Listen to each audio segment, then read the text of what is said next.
Let's hear it straight from the mouth of a consumer. I received this direct message on Instagram, and it was a good learning moment for all of us. Good morning, Leigh. I just made another offer on a home I was in love with and lost again. It is heartbreaking.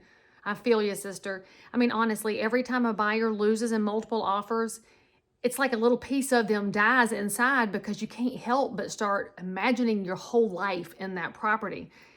Then she says, my realtor is supposed to be experienced and respected. In the offer process, she provides no guidance on what it may take to win the home. Every question is met with, I can't tell you what to offer. That is up to you. Is that what I should expect from my realtor? All right, so first of all, if that person is your realtor, that means you signed agency agreement with them. Here in North Carolina, we have a form called the exclusive right to represent buyer. That would make the agent your fiduciary. So they would be beholden for your best interest. They owe to you skill, care, and diligence, and they should be absolutely giving you guidance and advice on how to position yourself to win that house. If you did not sign that form, the state allows them to operate in verbal buyer agency, but it's very hard for an agent to take that leap if there's not that form in writing that says we're working for each other.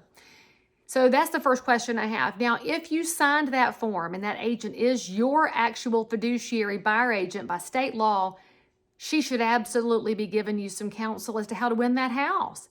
Any agent, whether they've been in the business 5 minutes or 55 years, should have somebody that can counsel them on how to counsel you. Because not every agent knows everything, and I'm certainly not arrogant enough to think I know everything. I know a bunch, and I'm learning more every single day because that's the nature of real estate. If your agent just doesn't know how to win in multiple offers, she should be asking her broker or finding somebody who can give her some advice and counsel so she can help you. Because frankly, the markets are weird and they're going to get weirder. What we saw during the COVID years from 2020 to 2022 with multiple offers on every property at all times before anybody even saw it, no photos, craziness. We might get 40 or 50 offers on a property. It was so hard to win because, first of all, you might be putting your best foot forward, but you don't know who else is putting a better foot forward. And we're a blind process here in North Carolina, so I can't tell you what the other offers are. And so you're definitely having some guesswork involved, which means you can lose. So even if you have the most respected, most experienced realtor, you're still going to lose sometimes because it's the nature of the game. But that doesn't preclude them from giving you some counsel. They should know, if they're active in the marketplace, what the expectations are on deposits, on what price trends are doing. And where do you learn that? You learn that in the multiple listing service. If you're watching the data, you start to learn if properties are going for 103% of list price. That should be some kind of a guideline for you in putting that offer together. And that's the job of your agent, is to bring you those data points so you can make a good decision. Now, granted, she's not making your decisions for you, and she should not. Her job is to bring you options. Here's the pros, here's the cons. Here's option A, option B, option C. What do you want to do? But you should be getting so much information that you can make a very good and confident decision, which means that if you win with the confidence of knowing you went about it the right way. And if you lose, then you know that you lost for things that were outside of your control. The scenario that is happening right now sounds like there's a little bit that's in control and you need to take the bull by the horns. So if you did sign agency with this person and you are tied to them, you need to ask them to up their game. And I think that's a fair question of a consumer. Please work for me, help me win, tell me what I need to know. If they refuse, then you've got to have a conversation about whether or not you should stay together. And that's between you, the consumer, and the broker of the agent, because that agreement is actually between the office and you. On the listing side, I'll just point out there is an exclusive right to sell listing agreement that makes the listing agent the fiduciary for the seller. That's really why you want to have a buyer's agent as well, because when your agent is legally working for you and they talk to the agent for the seller, now everybody's in their own corner, and so there is a clear separation and everybody knows who's working for whom.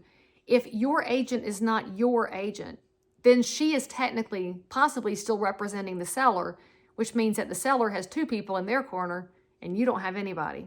Having a buyer's agent is one of the smartest things you can do in any market condition, whether things are hot or lukewarm or cold. You should have somebody that will lean into the process, knowing that this is your largest financial instrument, knowing that this is a very emotional sanctuary when we talk about homes.